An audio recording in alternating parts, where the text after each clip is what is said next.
પ્રતિષ્ઠિત આત્મા, મૂળ આત્મા ના કરે. હમણાં આપણે વાત કરી ભોગવે એની ભૂલ, આખું વર્ણન કરીને તમે સમજાવ્યું બરોબર. એવી રીતે ધારો કે બન્યું તે ન્યાય, તો એ કેવી રીતે એક્સપ્લેન કરવું આખી રીતે એ સમજાવો ઉદાહરણ આપીને. એકનું એક જ છે ને બધું. દાખલો તો ગમે તે આપું. બન્યું તે ન્યાય એટલે જે બને છે ન્યાય જ છે. આપણને ન્યાય કોઈ પણ અવસ્થા સ્થૂળતમથી સ્થૂળ સૂક્ષ્મની કોઈ પણ અવસ્થાઓ હોય એ ન્યાય સ્વરૂપ છે. આપણને ન્યાય લાગતો નથી કારણ કે વચ્ચે બુદ્ધિને અહંકાર છે. એ અવસ્થાને જોવામાં અંદર આપણી બુદ્ધિને અહંકાર એને ન્યાય સ્વરૂપ સ્વીકારવામાં આડી આવે છે. શું આવે છે? તમને તમારા ફાધર હોય, એના 2 છોકરા હોય, અને પછી તમને એમ કે આ મોટો છોકરો છે એને મારે બધી મિલકત આપવાની છે અને તને નથી આપવાની, તો શું થાય? બુદ્ધિ સ્વીકારે નહીં. બુદ્ધિ સ્વીકારે નહીં. સમજાય છે? પણ બાપા પાસે મિલકત ના હોય તો સ્વીકારે? તો સ્વીકારે ના સમજાયું? હા, તો સ્વીકારે. મિલકત છે નહીં અને આપી નથી તો કોઈ વાંધો નથી.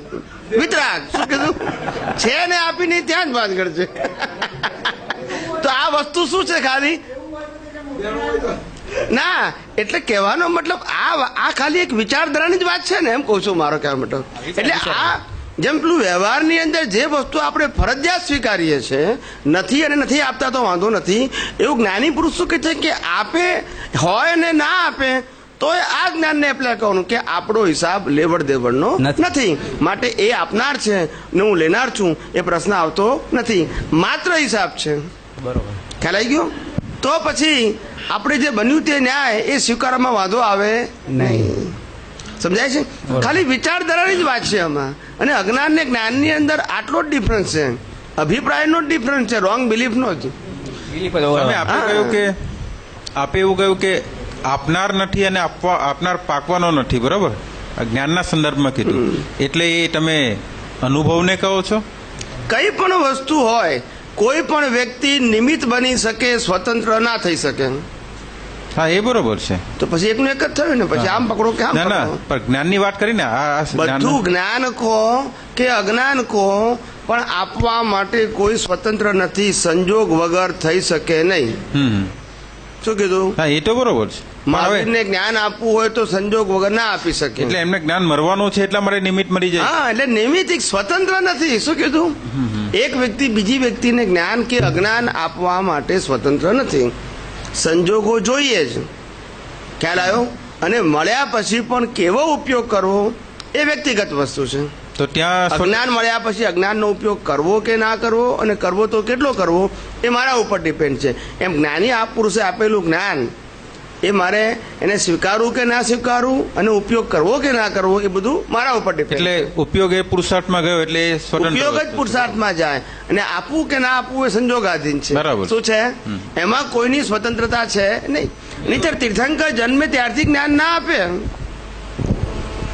એવી સ્વતંત્રતા છે જ નહીં. તો પછી અહીંયા કોઈ જીવની નથી. અહીંયા સજ જ્ઞાન અજ્ઞાન સંબંધી પણ જેમ જ્ઞાનનો સ્વભાવ આપણે જાણીએ છીએ કે જ્ઞાન એ કેવું છે કે એ જ્ઞેયને જોવા છતાંય જ્ઞેયકૃત અશુદ્ધતા એમાં ભળતી નથી. તો જ્ઞાનને અજ્ઞાન શા માટે કહેવામાં આવ્યું? કારણ કે જ્ઞાન અજ્ઞાન સ્વરૂપ કોઈ દિવસ હોતું જ નથી. જ્ઞાન કાયમ જ્ઞાન સ્વરૂપ જ હોય છે, પણ એને અજ્ઞાન એટલા માટે કહેવામાં આવ્યું કે મારી બિલીફ અથવા દ્રષ્ટિમાં કંઈક ફેરફાર થઈ ગયો. અજ્ઞાન એટલા માટે કહેવામાં આવ્યું, જ્ઞાનીએ અજ્ઞાનને અજ્ઞાન એટલા માટે કીધું, જે તારું સ્વરૂપ નથી, તારો સ્વભાવ નથી. શું કીધું? તારું સ્વરૂપ. જે તારું સ્વરૂપ નથી, તારો સ્વભાવ નથી, છતાંય તું એને જ્ઞાન માને છે, એ જ અજ્ઞાન. ઓકે, એટલે અજ્ઞાન બહુ બ્રોડ વિઝન થી ડેફિનેશન આપું છું, એટલા માટે જો સૂક્ષ્મતાએ જવાની કોશિશ કરું છું. એટલે અજ્ઞાન એ બિલીફ સ્વરૂપ છે કે બિલીફ એ દર્શન છે, અને એમાંથી ઓટોમેટિકલી પ્રગટ થતો પ્રકાશ. એટલે અજ્ઞાન બિલીફ સ્વરૂપે જ છે ને. બિલીફ સ્વરૂપે, અવસ્થા સ્વરૂપે નહીં. અવસ્થા સ્વરૂપે તો પરિણામ છે, બિલીફ સ્વરૂપે જીવતું છે. એટલે માટે જ્ઞાન કે અજ્ઞાન બંને પરિણામ જ છે એવું કહી શકાય. જ્ઞાન એવું નહીં, સમજાવું તમને. મૂળ જ્ઞાન છે એ પરિણામ કે પુરુષાર્થ બે નથી, પણ પ્રાપ્ત કરેલું જ્ઞાન અને ભાગાકાર કરવાનું જ્ઞાન એ બંને પરિણામ છે. શું છે? બંને પરિણામ છે. પ્રાપ્ત કરેલું જ્ઞાન અને ભાગાકાર કરવાનું. એટલે પ્રાપ્ત કરેલું જ્ઞાન છે કે અજ્ઞાન આપણે જ્ઞાન તરીકે સ્વીકાર્યું, માટે જ્ઞાન. અને ભાગાકારનું જ્ઞાન એ પણ બંને શું છે?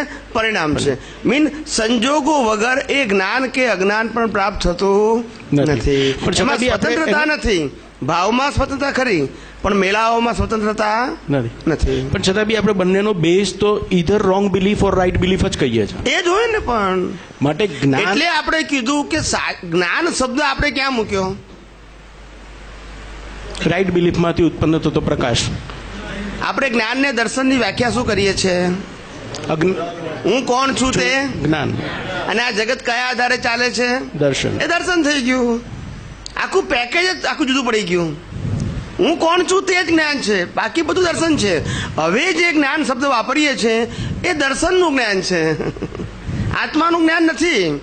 મેં કીધું કે જ્ઞાનીઓ જે કંઈ પણ વર્ણન કરે છે ને એ આ દર્શનના જ્ઞાનનું વર્ણન કરે છે. અને દર્શનના બે ભાગ છે. ખ્યાલ આવ્યો? દર્શન સમજ રૂપે અને દર્શન અનુભવ રૂપે. અનુભવ રૂપે હોય એ દર્શનને જ્ઞાન કહેવાય છે, સમજ રૂપે હોય ને દર્શન કહેવાય છે. સમજાય છે? પણ એ દર્શનના બે ભાગ છે. અત્યારે અમે જ્યાં જ્યાં શબ્દ વાપરીએ છીએ વ્યવહારમાં અનુભવ શબ્દના જ્ઞાનને, એ શેના માટે? દર્શન માટે છે, આત્મા માટે છે જ નહીં. અને આ જ ભ્રાંતિ જ્ઞાની પુરુષની ભાષામાં આવી જાય છે. તમારી નહીં, હજારો વ્યક્તિઓની આ ભાષા છે. એમને જ્યાં જ્યાં જ્ઞાન શબ્દ વાપર્યો એ દર્શનનું જ્ઞાન કીધું એમને. ટૂંકમાં રિલેટિવ જ્ઞાન, મૂળ આત્માનું જ્ઞાન નહીં, પણ જે રિલેટિવ જ્ઞાન અજ્ઞાન રૂપે હતું, હવે એ જ રિલેટિવ જ્ઞાન ભાગાકાર રૂપે મળ્યું માટે એને જ્ઞાન કીધું. એટલે એના જ્ઞાની પુરુષે ટેમ્પરરી પરમાનન્ટ જ્ઞાન કહ્યું, એ જ ને? ટેમ્પરરી નહીં, ટેમ્પરરી પણ પરમાનન્ટ, ટેમ્પરરી પરમાનન્ટ જ્ઞાન. એટલે જ્ઞાન આ અત્યારે જે અજ્ઞાનનું જ્ઞાન હતું તે ટેમ્પરરી, અને જ્ઞાની પુરુષે આપેલું જ્ઞાન એ પણ ટેમ્પરરી જ છે. અંતે બેના જ્ઞાનનો શૂન્યવકાશ માઇનસ એ તમારો સ્વભાવનું જ્ઞાન. આ એચિવમેન્ટ નથી. આ જ્ઞાન અજ્ઞાનને ડાયજેસ્ટ કરવાની કેપેસિટી છે. સમજાય છે? બરાબર. મારી પાસે 5 લાખ રૂપિયાનું દેવું હોય અને કુદરત મને 5 લાખ રૂપિયા આપે તો હું શું કરું? દેવું પૂરું કરું છું. પણ that is not my credit. બરાબર. સમજાય છે? બરાબર.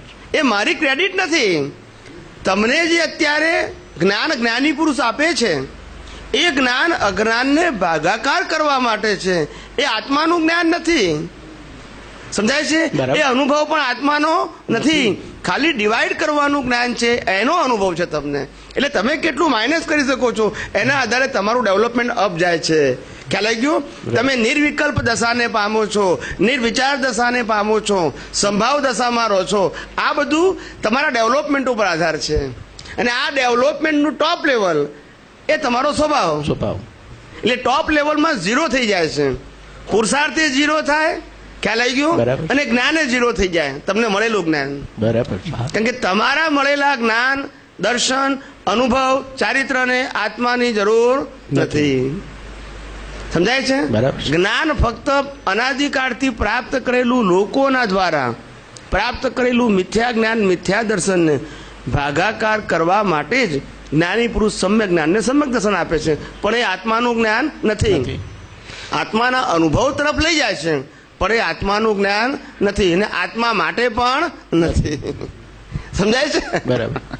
એટલે આ ક્લેરિટી આપણી હોવી જોઈએ, ગોળ ગોળ ના હોવું જોઈએ.